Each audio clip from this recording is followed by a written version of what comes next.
Selamat pagi, selamat siang, selamat sore, ataupun selamat malam. Sesuai dengan video ini diputar. Nah, jadi sebelumnya perkenalkan nama saya Eki Dewandana dengan NIM akhir 3052 dari Fakultas Ilmu Komputer Prodi Informatika. Nah, di sini saya akan menjelaskan proposal saya tentang proyek algoritma genetika dalam mencari minimum dominating set atau MDS untuk menentukan titik penempatan router yang optimal dalam jaringan komputer. Nah, langsung saja pada latar belakang ya, di mana di era modern ini kebutuhan internet itu merupakan hal yang paling utama, apalagi dalam pekerjaan, di mana semua pekerjaan itu rata-rata menggunakan koneksi internet. Nah, untuk terkoneksi dalam internet, kita sendiri perlu di dalam area yang namanya itu biasa kita kenal dengan istilah hotspot atau area yang dia itu di area itu ada di dalam eh, zona internet begitu. Nah, un- untuk zona internet sendiri itu kita membutuhkan yang namanya perangkat-perangkat internet. Nah, salah satunya adalah router. Ya, di mana router sendiri itu adalah alat perangkat yang dapat mengirimkan paket data melalui jaringan atau internet ke dalam tujuan melalui proses itu yang dinamakan routing. Nah, penempatan router dalam jaringan internet sendiri itu merupakan hal yang cukup krusial, di mana dia itu eh, kan menentukan bagaimana jaringan internet itu dapat mencakup area yang luas ataupun tidak. Lalu apa namanya? Dia itu dapat menentukan seberapa besar biaya yang diperlukan dalam pemasangan jaringan internet itu sendiri. Nah, masalah utama dari penempatan router itu adalah bagaimana sih kita bisa menentukan router yang dapat mencakup area yang luas dan menggunakan eh, biaya yang seminimal mungkin. Jadi routernya itu tidak perlu banyak-banyak, hanya kita itu menekan biaya pengeluaran dari pemasangan router, menekan biaya pengeluaran dari router yang ingin kita beli nantinya. Nah, kita menggunakan metode minimum dominating set. Nah, MDS itu sendiri adalah teori graf yang telah terbukti efektif untuk menyelesaikan masalah penentuan lokasi dengan cakupan optimal. Jadi dia itu berbentuk seperti graf yang di mana titik-titiknya itu bagaimana titik-titiknya itu dapat mendominasi titik-titik yang lain yang terhubung dengan dirinya. Nah, untuk mencari MDS ini, saya menggunakan metode algoritma genetika yang di mana algoritma genetika itu apa, terinspirasi dari teori evolusi Charles Darwin yang di mana di dalamnya itu ada populasi, generasi, kromosom, gen, terus ada crossover atau perkawinan dan juga ada mutasi. Nah, langsung saja pada rumusan masalah. Ya, pastinya bagaimana sih cara menentukan lokasi yang optimal untuk penempatan router dalam jaringan komputer, yang di mana dia itu dapat mencakup area yang luas dan menggunakan biaya yang seminimal mungkin. Lalu, bagaimana penggunaan metode MDS itu dalam membantu mengidentifikasi himpunan minimum lokasi router yang dapat mencakup seluruh area tadi. Lalu, apa saja faktor-faktor yang memengaruhi efektivitas metode MDS dan algoritma genetika dalam penentuan router? Misalnya, ukuran populasi, tingkat mutasi, crossover, dan juga lain yang lainnya. Lalu, yang terakhir, bagaimana sih cara mengukur keberhasilan atau keefektivitasan dari penempatan router itu menggunakan algoritma MDS, algoritma genetika untuk menentukan MTS. Nah, seperti itu.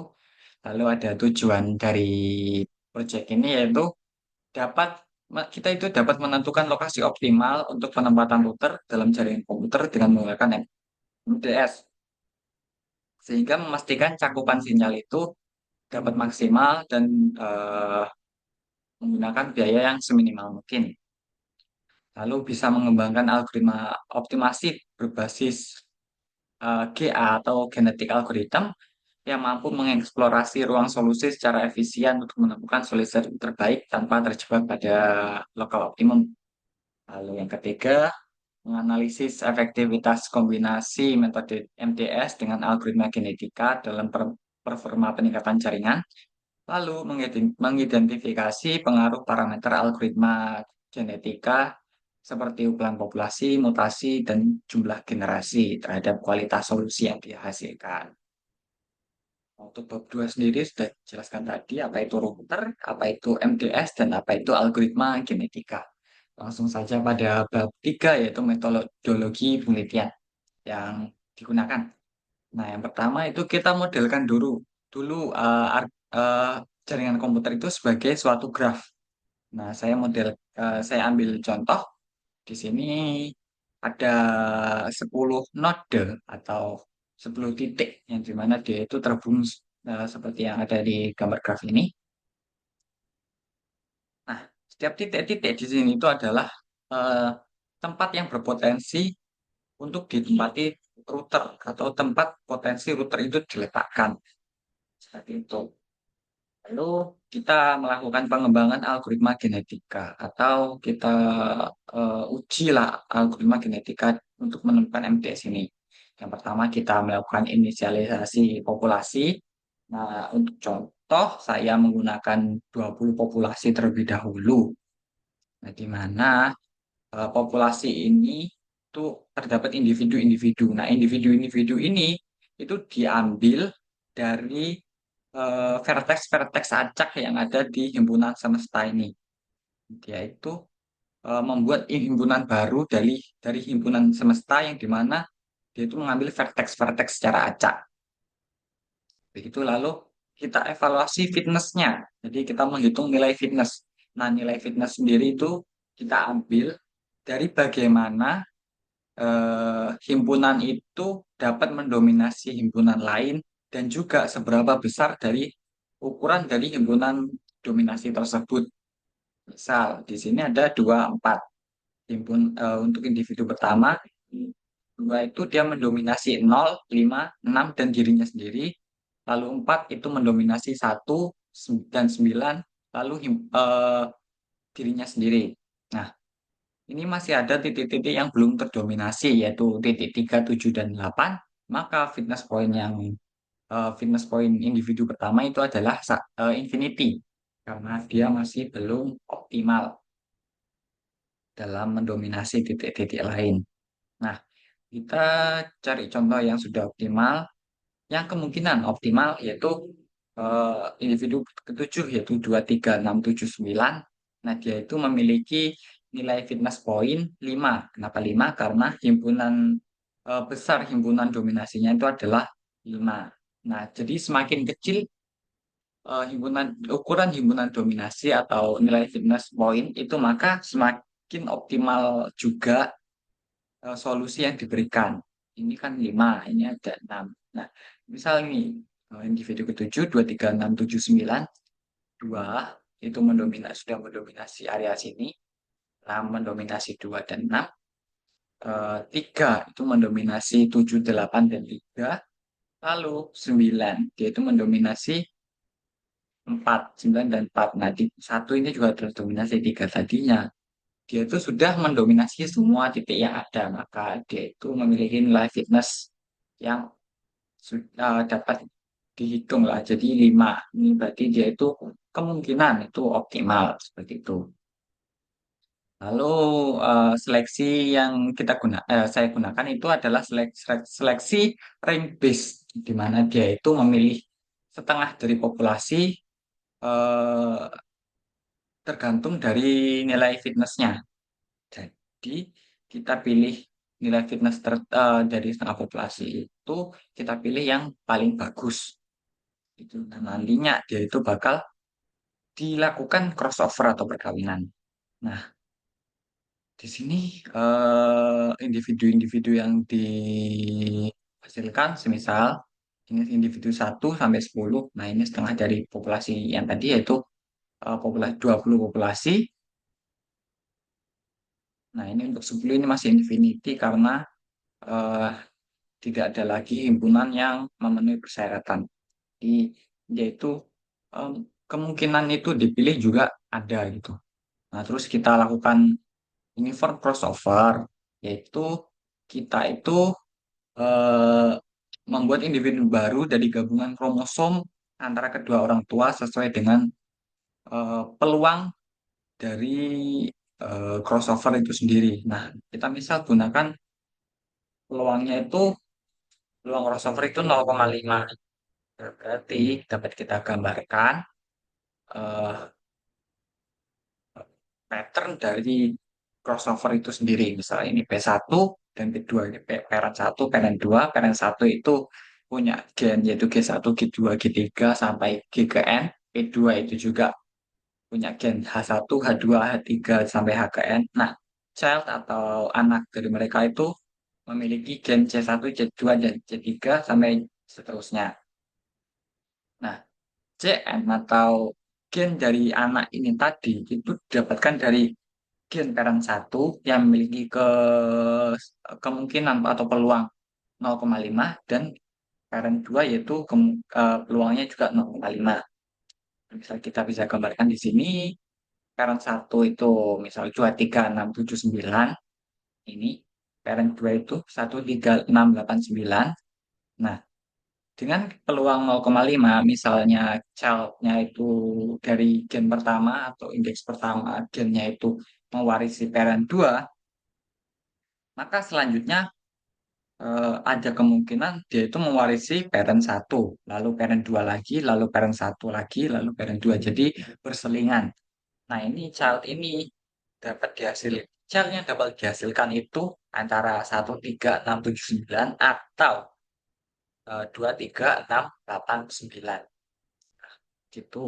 Nah, semisal ada kedua parent ini memiliki himpunan dominasi yang berbeda. Jadi misal parent satu ini mempunyai himpunan dominasi berukuran 7, lalu parent 2 itu 6. Nah, parent child-nya itu tadi itu kemungkinannya memiliki kemungkinan 0,5% dia itu mewarisi eh, parent satu yaitu besarnya himpunannya itu 7 ataupun dia itu bisa saja eh, mewarisi parent 2 himpunan dominasinya yaitu 6 itu. Jadi dari crossover tadi kita dapatkan beberapa populasi baru yaitu 1 sampai 20 ini. Nah, di sini diketahui fitness point-nya masih 5.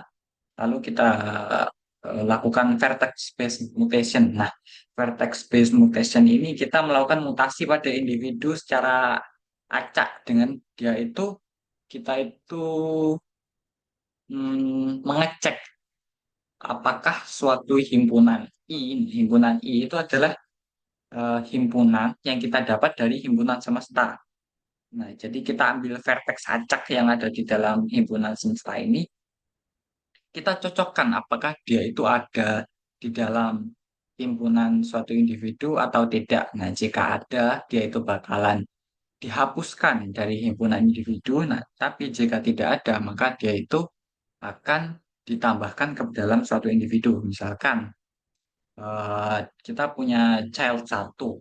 Child satu ini punya himpunan himpunan yang dimana vertexnya itu 1, 3, 6, 7, 9. Nah, lalu vertex himpunan I itu kita ambil secara acak, kita dapat 2. Nah, apakah 2 ini ada di dalam child? Nah, jika 2 ini tidak ada di dalam child, maka 2 ini akan ditambahkan ke dalam child. Seperti itu. Kalau misal kita dapat I-nya itu 1, maka nanti 1 ini kan ada di dalam child, maka 1 ini akan hilang. Dan jadi child-nya itu cuma ada 3, 6, 7, dan 9. Seperti itu. Hal ini kita lakukan berulang kali sesuai dengan generasi yang kita inginkan atau kita sudah menemukan solusi paling optimal itu tadi. Nah, jadi uniform crossover dan juga vertex based mutation ini kita lakukan. Kenapa? Karena agar kita itu mendapat variasi individu yang lebih variatif dan juga nanti solusinya itu berkemungkinan untuk tidak terjebak terjebak pada lokal optimum gitu. Lalu kita analisa hasilnya. Jadi dari generasi pertama tadi kita temukan fitness point paling kecil itu adalah 5.